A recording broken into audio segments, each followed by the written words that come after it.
നമ്മൾ എന്താണോ പ്രാക്ടീസ് ചെയ്യുന്നത് അതിലാണ് നമ്മൾ പെർഫെക്റ്റ് ആവുക. ഇപ്പോൾ ഒരു 20 കൊല്ലം മുന്നേ ഞാൻ കരുവാരക്കുണ്ടാണ് ഉണ്ടായിരുന്നത്. അപ്പോൾ അവിടെ ബസ്സിൽ കയറണം എന്നുണ്ടെങ്കിൽ പുഴ മുറിച്ച് കടക്കണമായിരുന്നു. എനിക്ക് പുഴയൊന്നും വലിയ പരിചയമില്ല. അപ്പോൾ പുഴയുടെ അടുത്തെത്തുമ്പോഴത്തേന് എനിക്ക് പേടിയാവും. ഞാൻ വിചാരിക്കും ഞാനിതിലൊക്കെ കുത്തി മറിഞ്ഞു വീണ് നാട്ടുകാർക്ക് നല്ല ശീലമാവും എന്നാണ് ഞാൻ വിചാരിക്കുന്നത്.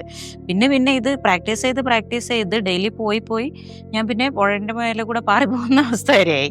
അപ്പോൾ അതുപോലെയാണ് നിങ്ങളിപ്പോൾ ഒരു എക്സ്ക്യൂസാണ് പ്രാക്ടീസ് ചെയ്ത് ശ്രമിക്കുന്നത് വെച്ചാൽ എക്സ്ക്യൂസിൽ നിങ്ങൾ എക്സ്പേർട്ട് ആവും. എന്ത് എക്സ്ക്യൂസും പറയാനായിരിക്കും. നിങ്ങൾ എന്തവസ്ഥ വന്നാലും എക്സ്ക്യൂസ് പറയുന്നതിൽ എക്സ്പേർട്ടായിട്ട് മാറും.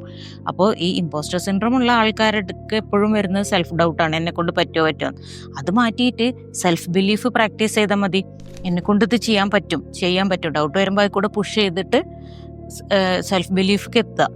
അപ്പോൾ ഞാൻ പുഴ മറികടന്ന പോലെ തന്നെ ഈ ഇമ്പോസ്റ്റർ സിൻഡ്രോം ഈസി ആയിട്ട് ഓവർകം ചെയ്യാൻ പറ്റും. അപ്പോൾ നിങ്ങൾ ഇന്ന് മുതൽ എന്താണ് പ്രാക്ടീസ് ചെയ്യാൻ പോകുന്നത്? എക്സലൻസ് ആണോ അതോ എക്സ്ക്യൂസ് ആണോ?